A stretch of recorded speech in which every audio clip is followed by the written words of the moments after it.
Hi, I'm Veronica. Coming up, we stroll the winter wonderland at the Edsel and Eleanor Ford House, head to Plymouth Kellogg Park for their spectacular ice festival, and then we warm up at the Detroit Zoo's butterfly exhibit, so stay tuned.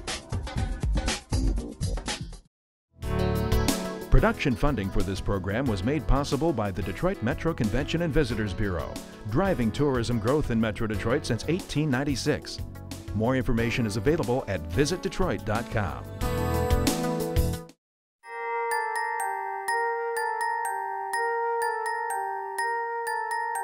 Bundle up for a magical leisurely stroll at the historic Edsel and Eleanor Ford House in Gross Pointe Shores, where they've transformed the grounds into a winter wonderland. Follow me.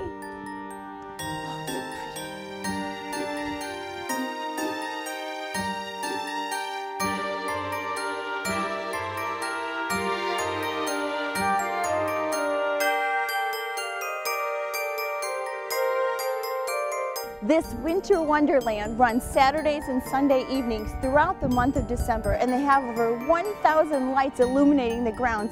Just beautiful.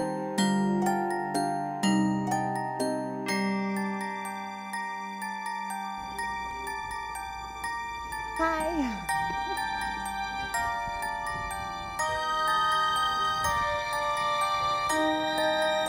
Here's a warming tent.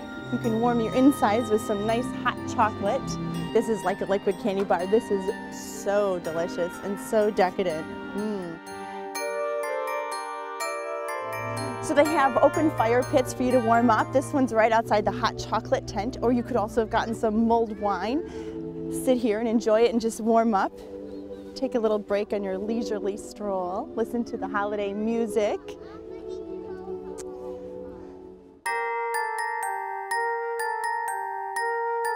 So the Winter Wonderland stroll is a nice half-mile walk with plenty of stops along the way, and as you can see, they've illuminated some of their most popular gardens. It's just beautiful, and the lights guide the way. Oh, look ahead, the Christmas tree. Isn't that beautiful? Oh, and they've got the blue lights in the pond area. Oh, it's just gorgeous. It's so peaceful and serene out here in the garden, especially when the lights are down and it's all illuminated. They've got candlelight lighting up the path. I mean, it's romantic. You know, all these beautiful candles along here remind me of the candlelight stroll that the Edsel and Eleanor Ford House has inside. And that's Friday and Saturday evenings throughout the month of December. And they talk about all the great family traditions that the Ford family shared. It's all lit up with candlelight and twinkling lights, and it's another great holiday tradition. I just love it. It's amazing. It's absolutely beautiful. And so you're bundled up, and it's fun being out here. It is. Don't you think? Oh, it is. Absolutely. You did a wonderful job for sure. Absolutely. Right from the time you come in, park your car, like holy moly. Yes, all those glistening lights big and the blue tree they got out there. I'm glad you're having a good time, and I hope your season's great. You too. Fantastic. Yeah, Merry Christmas.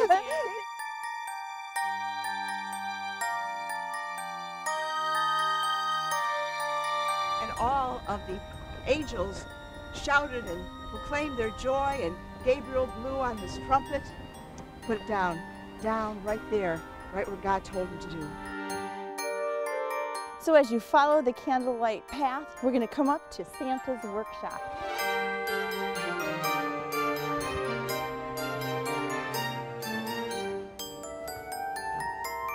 Santa, we're here. Oh boy.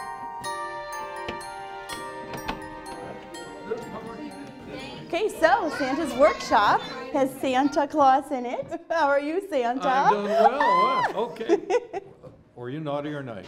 Oh, I was nice, of course. Of course, definitely. So behind me you can see Santa showing off his workshop to a family where the elves do some of their work. So in Santa's workshop, this is so cool. They have an I Spy, and they have a list here of all these things hidden in a room. It's like those books, only it's actually in Santa's workshop. So you got to look for a lantern, a doll, cowboy boots. I see the naughty or nice list over there. I see a little mouse in the corner. How much fun. Then in these other rooms, you'll see they've got Movies playing in this room. I think they have Rudolph the Red-Nosed Reindeer right now. Chairs for the little ones to sit and relax and watch the movie. This playroom decorated with the red and white and the candy on the wall. There's all of the elves' hats back there, extra Santa hats. And then Santa's mail. But I need some paper. Well, we'll get you some paper, okay? So after you leave Santa's workshop, you keep following the path and we're gonna head around the corner to an activity center.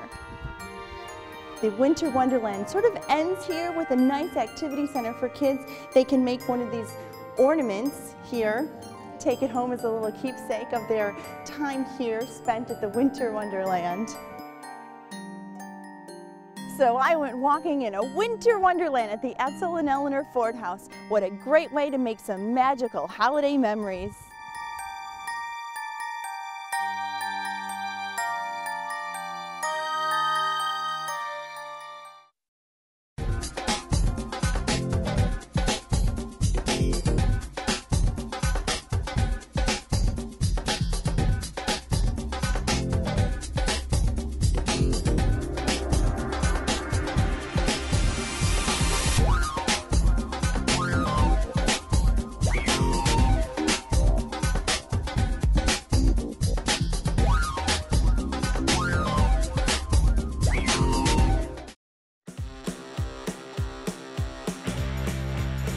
Things are happening in Detroit that are going to reinvent the American city. Those of us who have been here a long time can tell you that it's never been more vibrant. And it really represents the future, what the future can be and what the future is becoming. Let's start at 5 a.m. We have joggers that are running through our state park, that are running on the riverfront. I kind of like that Detroit has its own vibe right now. Like, it's awesome to be Chicago and it's awesome to be New York, but we kind of have like this underdog thing going on. Visitors come in from out of town and they absolutely adore the city of Detroit. When they get here, what they see is different than what they've come to expect. I've been all over the country, and downtown Detroit is as safe as anywhere I've been. If people don't feel safe, then we haven't done our job. We have actually increased patrols in the downtown area. We beefed up units, we brought units back. We collaborate on safety just like we do on development, and so Project Lighthouse is an example of that. We have 35 different entities that all collaborate together to make sure that we are working together to identify any problems, to be there for somebody that needs help. We have a lot of people, especially our generation, who are doing everything we can to build it up. So in a way it feels like being in a kind of lively college town in the middle of Detroit.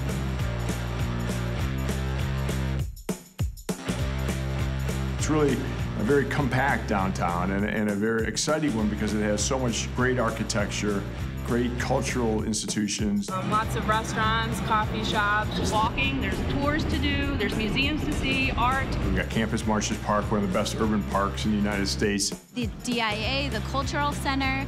We have a farmer's market. It's easy to get from here to Campus Martius to Greektown, just walk all over the place. The Fox Theater, the DAC.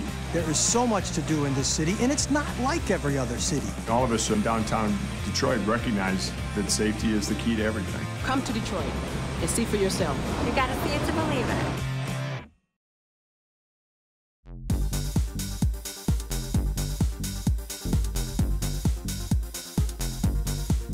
What do you do in the middle of winter when it's really, really cold outside? Well, if you're downtown Plymouth, you throw an ice festival where artisans turn this into that.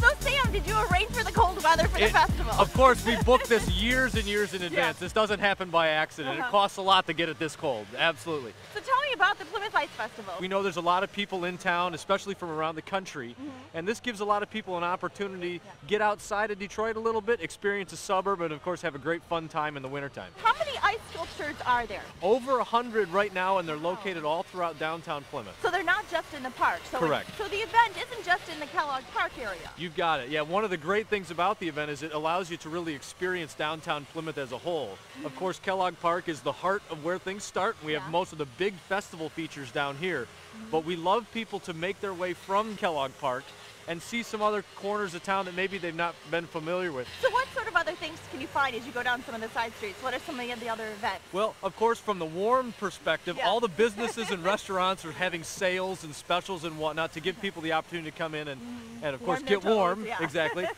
We have live music on the city streets. We have live carving. If you've never seen a ice sculpture become birthed up close, you can literally walk right up to a carver and see one of these things take place. We have a petting farm for the kids. Kids love farm animals. It's a great little feature. We have some live reindeer that you can get your picture taken with. Neat. Really a lot of neat stuff on the streets, yep. The t-shirt cannon is a perennial favorite here at the Ice Festival. There are commemorative t-shirts that we print every year. And the t-shirts are always a big hit. So what we usually do is we call out to the crowd. T-shirts! Uh-oh. All right, we got it. That's so cool. And of course, then everybody collects the t-shirts, and it's a tradition that we've started a long time ago, and people collect t-shirts from all the years. Well, I'm going to go take a peek at some of these 100-some ice sculptures. I want to say great. thanks, Sam. Sounds great. Absolutely my pleasure. Great. Take care. Isn't this neat? We've got the ice princesses here. They've got this big throne. You can come get your picture taken in it. Ooh, and a little different kind of outdoor action, snowboarding.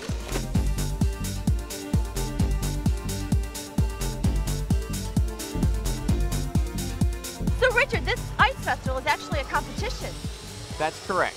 It has been for many years an ice competition, and it's been a student learning platform for ice carvers to practice their skill and their art to get better and better, and actually have developed businesses here in the community and throughout all over the state of Michigan because of this ice festival. Oh, wow. So what is it? How many places are there? First through fifth place. Okay. And there's, this time, there's 38 individual carvers, and that's what they're carving on a single block. We call the single competition. Gotcha. And after this one, tomorrow will be the team competition, and they get 3 blocks of ice, and they have a teammate, and they learn how to work together, and they'll see bigger and larger sculptures. You're judging. Are there a panel of judges then? Yes, there are. Each school supplies a judge from their school who's been involved in setting up and establishing the judging criteria that we're using. Well, I want to thank you so much, Richard. I'm going to take a look around and see, maybe we can talk to some of them. Thank you. Thank you. This is Triceratops skeleton, so I brought a little figurine that I was carving off of. It looks really great. Now, what was the technique you're using at the end to make it shiny? What is that? The blowtorch. Oh, it's just a blowtorch. That's what it is? So we blowtorch it with a hot flame. Yeah. And then after that, we can get the dust off with brushes because there's some things that you want to keep. So how long does it take to make something like this? This took 4 hours. They're usually, it depends how intricate they are, but around 4 hours is the time. Kind of the norm. This looks pretty intricate, all the grooving and everything. Yeah, well, fantastic. Good luck in the competition. Okay, thank you. Thank you.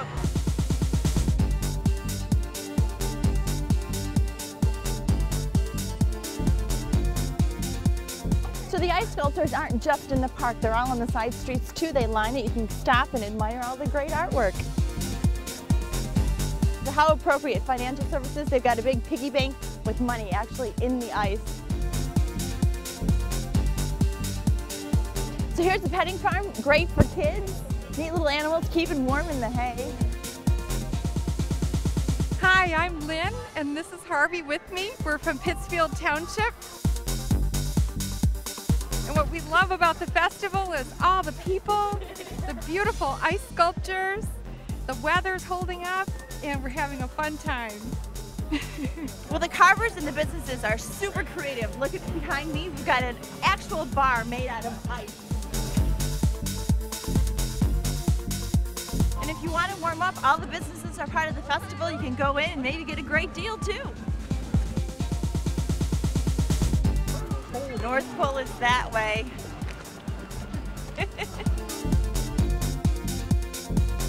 So remember to mark your calendars every winter as you bundle up and head outside for the Plymouth Ice Festival.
plenty of things to see and do in Metro Detroit this month, and our calendar of events is up next to point you in the right direction. Beat the winter blues with a comedy at Meadowbrook Theater and a hilarious feel-good musical at City Theater. See the spectacular ice sculptures at Plymouth's Ice Festival and party in the pits at Detroit's Monster Truck Jam. Head to the Palace to see daring stunts by action sport athletes. Then stroll the Fox for culinary pairings with local wines. The Auto Show unveils the latest in automotive design, and Sesame Street Live can't stop singing at the Fox. Don't miss the weird and wonderful Addams Family musical. Then learn how to fix it yourself at the Home Improvement Show. Be dazzled by winter fireworks at Rochester's Fire and Ice Fest. Then get your blues on during Ferndale's Blues Festival. Green Day's rock opera premieres at the Opera House, and Mount Clemens Ice Carving Show has ice putt-putt golf and more. To learn of any changes, log on to visitdetroit.com or call 1-800-DETROIT.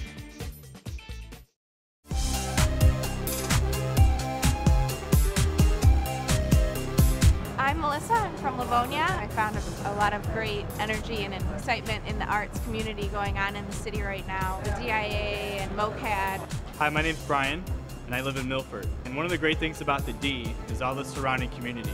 One that I really love to visit is Rochester. They have a great downtown.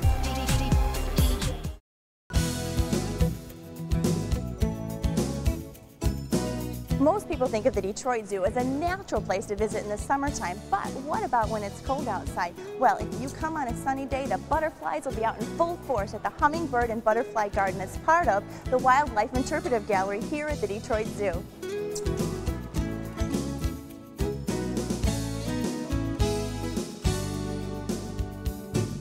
This is really one of the first year-round butterfly facilities at a zoo in North America with exotic butterflies like we have in here. That's a really neat concept, and when it's cold outside, you come in here and warm up. I mean, what do you keep it at, a constant 80 degrees or so? Yeah, we try to keep it at 80, you know, yeah. and it's a pretty high humidity. Yeah. We try to maintain kind of a informal garden setting in here. The building's primarily managed for butterflies. Okay. So we do have about 100 different species of butterflies that could be in here throughout the year. At any one time, we probably have maybe 30 to 40.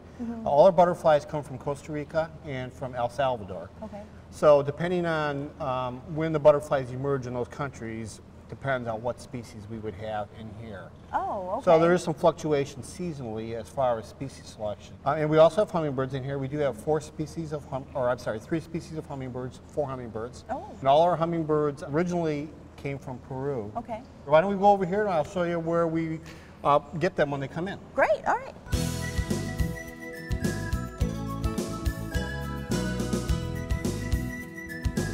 The butterfly's life cycle, you know, of course, they start out as eggs, and then they hatch out as caterpillars. Right. Then they eventually form chrysalis. We pin them up here, and they'll start emerging. As you can see, there's quite a few butterflies here that have emerged out since this morning. Yeah. And then 2 or 3 times a day, we'll go in here and we'll gather them up with a net, and then we'll bring them out here and release them. Most of these butterflies live about 2 weeks. Hello, welcome to the garden. And there they go, out looking for nectar. They feed on nectar from flowering plants.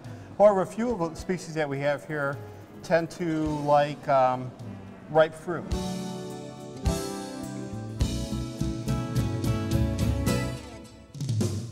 And you said this is connected to... Yes, this goes into aviary, so if you want to walk out there, we can walk into what we call our free flight aviary, so you're walking amongst a number of different bird species.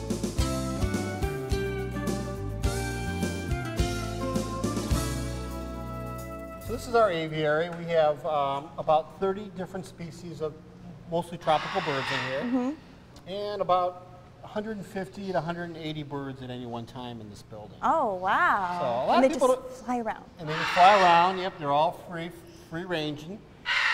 I hear some really loud ones. What are we hearing right now? These are our scarlet macaws. Scarlet macaws? Yep, which is obviously a parrot. A parrot can live 50 to 80 years. Wow. We've had these guys since the early 80s. Oh my goodness. So they've been with us for quite a few years. Wow. And what we use to count our birds and make sure all our birds are doing as well is we give them treats. And we use mealworms. Worms. And it's almost like candy to a bird. This tends to get these birds to come down. and these are like treats to them. So this allows the keepers to really kind of inventory the birds, and we use this little clicker, and the birds hear that clicker, they know, well, there's mealworms out here. Ooh, so candy. they'll swing on down and grab some of their treats. As you can see, we look at already that. have quite a few different. This is a swallow tanager here. Oh, beautiful. He was actually raised in the in the butterfly house. We have a pair of swallow tanagers in that building, and he was actually raised in that building. It's perfect in the winter to come out here because it's not very crowded, and you tend to get a lot of personal interactions this time of year. Very, very cool. Come on and eat your candy. Don't be afraid of us. So having this many different types of species of birds, how do they all get along? So we're able to really kind of tailor the species that we have in here to birds that we think are going to be really compatible to the rest of the group in here. Well, Tom, I want to thank you so much for showing me around. My pleasure. I'm glad you came out, and I want to encourage everybody to come out and visit the zoo during the winter or during the summer. So. Yeah, and as Tom pointed out, there are a lot of great places to go to. Thanks again, Tom. My pleasure. Bye.